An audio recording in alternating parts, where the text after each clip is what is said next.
All right, everybody, it's your boy Genius, and we got Miss Genius over here. She'll be shooting today, but she said she didn't want to be on camera, being a little bit gun shy, or camera shy, should I say, over there. I have a brand new Kimber. I know you don't have one. It was just released today. Yes, Kimber did send this to me. We'll talk more about that here in just a second. What is it? It's the Kimber CDS9 Classic, okay? Before we get started talking about what is different, why the CDS9 Classic, as always, want to invite you to know Jesus Christ as your Savior. That is the most important thing that you can ever do in your life. If you're not sure, if you have never heard that before, reach out to me in the comment section or at gsquaredtactical@gmail.com and allow me to share the good news of the gospel of Jesus Christ with you, or pick up the Word of God, humbly ask Him to reveal Himself to you, and I believe with all of my heart that He will. Okay, but Gene, I know the CDS9, it's been out for a little while, right? What is this? Well, it's a cheaper, more affordable version of the original CDS9, okay? If you're like me, I've never owned the CDS9, and I will be honest with you when I say the reason for that is not because I wasn't enamored with it, not because I didn't like the way that it looked, because I did. I don't know that I've ever saw an ugly Kimber. They make beautiful guns, okay? But I would go in the store, I would hold it, I would rack the slide, I would look down the sights, pull the trigger, all the things you would normally do. And I would look at the price tag and MSRP of 1075. Sometimes you might find them for a little less than 1,000. But I'm like, yeah, with all of the stuff on the market in this category, I don't know. I don't know that I want to pay that price tag. I mean, what would be different about it over, say, a CC9 from HK or an FN Reflex, or what are the Canic MC9 LS? What would be different about those, or the L or the MC9? Why would this be any different for that price tag, okay? Well, I never was able to find out because I never bought one, and I'm sure a lot of you probably didn't either, but you might have wanted to. So Kimber did something about that. This is the OR model of the Classic. They also made a non-optic ready, which I think is really cool because there's still a lot of old fuds out there like myself that maybe don't want an optic on their dedicated, cram in the waistband, run to the convenience store, or maybe even an EDC for the summer gun. They would just rather run their iron. So Gene, what did they do? Did they cut down on the quality of the gun? I can tell you of a certainty they did not do that. They said it was not their objective to make this less quality whatsoever. So nothing eternally changed about this. It's mostly aesthetics, okay? One of the first things you'll notice is that it doesn't have the backstrap grenade type checkering that you saw on the original. It's more of just a sandpaper texturing, which to me feels better. It feels like you have a better grip with that, because I have held the original, just haven't owned it, haven't shot it, okay? It doesn't have the VZ G10 grips that you saw on the original. These are just nylon grips. It does have the same sandpaper texturing, not quite as aggressive as, say, like on a Smith & Wesson, but very similar, textured also down the side of the magazine. And so the grips are different. None of the grenade texturing on the back, or serrations, or whatever they call that. And also on the front strap here, you'll notice that the grenade texturing is going from there as well. It's just smooth along the front, okay? Although with it being very well undercut at the trigger here and having this little divot all the way across, and the texturing in general, just to me being more aggressive than that grenade type texturing, it doesn't feel bad in the hand at all. I mean, even with the 13 round magazine in there, I have a full purchase, full 3 fingers, even with my fat sausage fingers. So I feel like I got a great purchase on this gun. I don't feel like at all that I'm going to lose my grip on this gun. We put about 100, so we put 100, and then we put a 15 and a 13 round mag, so was it 128? So we put about 128 rounds so far through it. It has been flawless. It was right out of the box, okay, without being cleaned, as all of ours are. It still has the ambi safety, ambi slide lock, still has the skeletonized hammer in there. And again, on this model, it still is RMSC shield footprint. You will lose your rear sight on this, it looks like, but you can direct mount that on there, or you can get the non-optic ready version. And you'll also notice that you do not have your 2-slot accessory rail up here, so they did remove that. Okay, so that's how they cut down on the price. They removed the grenade type texturing on the back. There's none on the front. Instead of the VZ G10 grips, they have the nylon grips, and they removed your accessory rail up front, which caused this to be 21.44 on the weight. And I think the original was just slightly, ever so slightly lighter than that. Okay, so it's how much? 20.8 on the original, and I'm sure that's just because they removed meat. Another thing you'll notice is the serrations are different. Now, I'm going to say this. I've never really cared for, I know Smith has done it a lot, especially on their 1911s, that fish scale. It looks great, it looks beautiful, but I've just never thought that it was very aggressive, that I could really manipulate the gun with it. I just never have thought that. I really like these straight up and down, slightly canted serrations anyway. They're not less aggressive. They're actually very, very sharp. So it can be easily manipulated with the front and obviously with the rear if you didn't have an optic on there. So actually, I prefer the serrations on this one. Not as far as looks. It doesn't look as good, but functionally, I prefer the serrations on this one right here, okay? So internally, like I said, again, nothing changed. It still has the, what is it called? The tag fiber front sight on this. Super, super bright. Well, Gene, it's a fiber optic sight. Okay, what's so special about it? Well, for some reason, this one is super, super bright. The rear sight, if you don't remove your plate, is serrated, blacked out on the rear, but it picks up nicely. So the sight setup is nice on this. And another thing I like is they make this, as I mentioned, in a non-optic ready version. The MSRP on this one is $865, and the MSRP on the original, the CDS9, was $1075. So what is that? A $210 difference. So for the optic ready model of this, it's $210 less. If the MSRP is $865, you're probably going to see it in the store somewhere around $799, I would imagine. So there's your affordable option for the Kimber CDS9, okay? But they also make it in a non-optic ready, and it's more of a grayish color, so you don't have this two-tone color. It's just more of an all gray, almost like a stealth gray color. And the MSRP on it is $795, so that's what, $280 less than the original. But one thing that I think's cool on the non-optic ready version of this is that they put True Glow night sights on there, okay?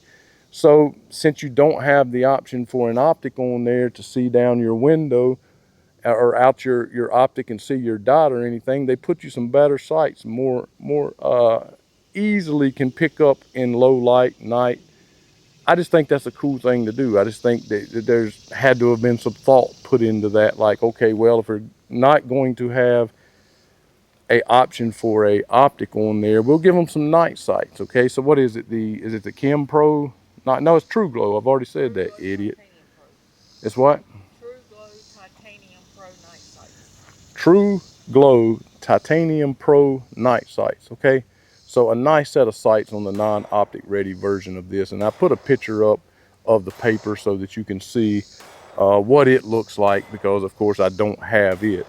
All right, still has the stacked recoil spring guide rod in here, just like on the CDS9 original. Again, the barrel's the same, the internals are the same, none of that's changed.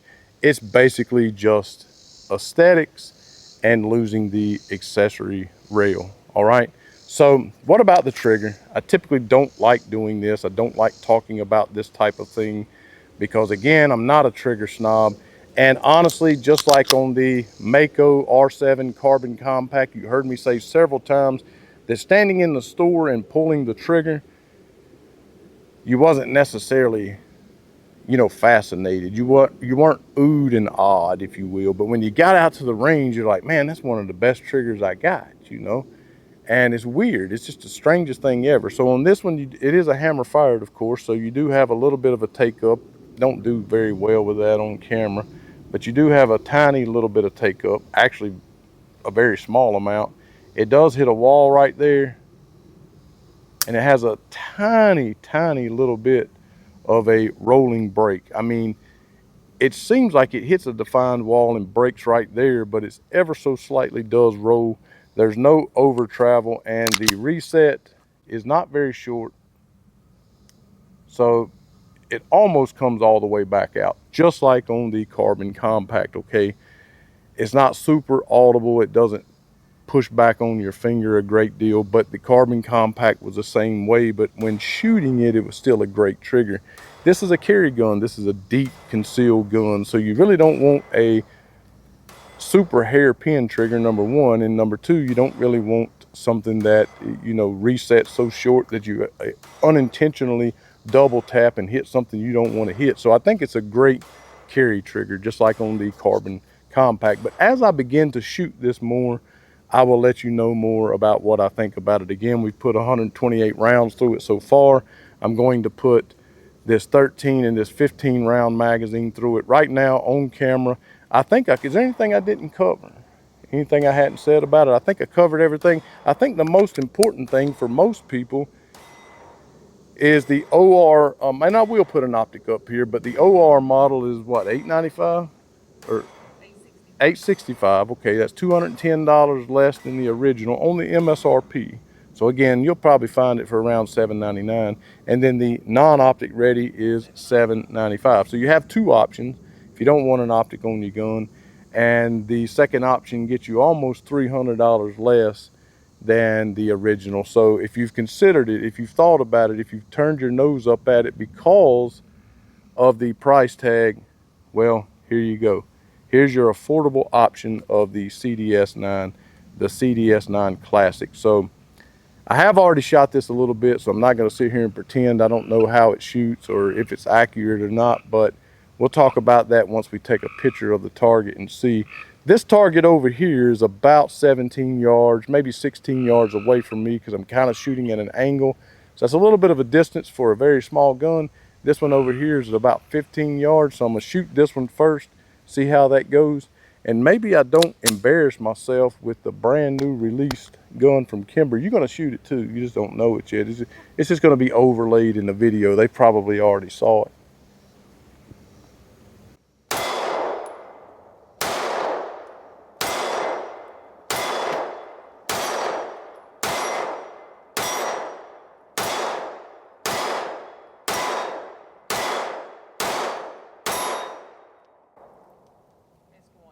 I think I missed two. Only one? Well, that ain't half bad. That ain't half bad at all. So, speaking to the recoil, that was a 13 round magazine. So I got a better purchase with the 15 rounder here. It makes it a pretty big gun. Probably not going to fit in my cargo shorts, but try not to shoot my camera and shoot right past the camera for all you people to think you're going to get shot on or through the camera, and shoot at this 15 yarder here and see if I can reel it in with the accuracy, get a little bit tighter there. But again, that is, you know, probably a little bit too far to be shooting with a very small defense pistol, but hey, we got to do what we got to do.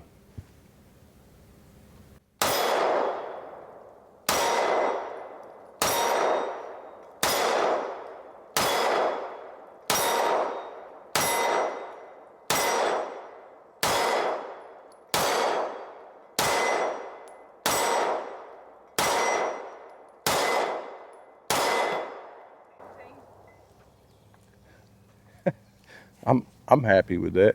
It's not bad at all. I hit the Jeep with a couple of Smiley face. I hit the Jeep with a couple of shell casings there. Yeah, I done that on purpose. I basically was trying to make a little tiny triangle with a couple of eyes. It looks like a little, hey, it looks like a platypus. A beak and everything. Anyway, that's not bad at all at 15 yards. And the recoil is not that bad. Initially, I thought, you know, it's a little snappy. But the more I shoot the gun, the more familiar I get with it, the more I realize it's not that bad at all. And like most Kimbers that I've had in the past, it's very accurate. I'm sure if I move this thing up to 7 yards where most people are shooting, I'm going to be lights out, just wearing it out. very accurate for a small gun, okay? Now, the 2K11 is going to be as accurate as that? Well, no, it's a huge gun. Government sized gun, so obviously it's a lot more accurate, okay? But either way, accurate enough for a deep concealed pistol. So far, liking the gun. So if I had 128 and we just did another 56, you sure that math's right? I suck at math. All right then. So she said, the lady says 156, all right? No, actually you put 2 magazines through it during this video as well. So how many is that? So what's another 28? 86. That can't. 84. So 184. So 184 rounds through the gun so far without a single failure. As mentioned, no cleaning, right out of the box. Going to keep running this. Promise you there'll be more videos to follow. Going to try to mount my optic up here. If I didn't mention RMSC shield. Thanks so much for watching. Again, there will be more to follow with this. This is the optic ready version of the Kimber CDS9 Classic. And you can also pick up your non-optic ready version. Hopefully it'll be on the store shelves. Say that 10 times fast. Hit the thumbs up. Be sure to subscribe. And as always, to God only be the glory.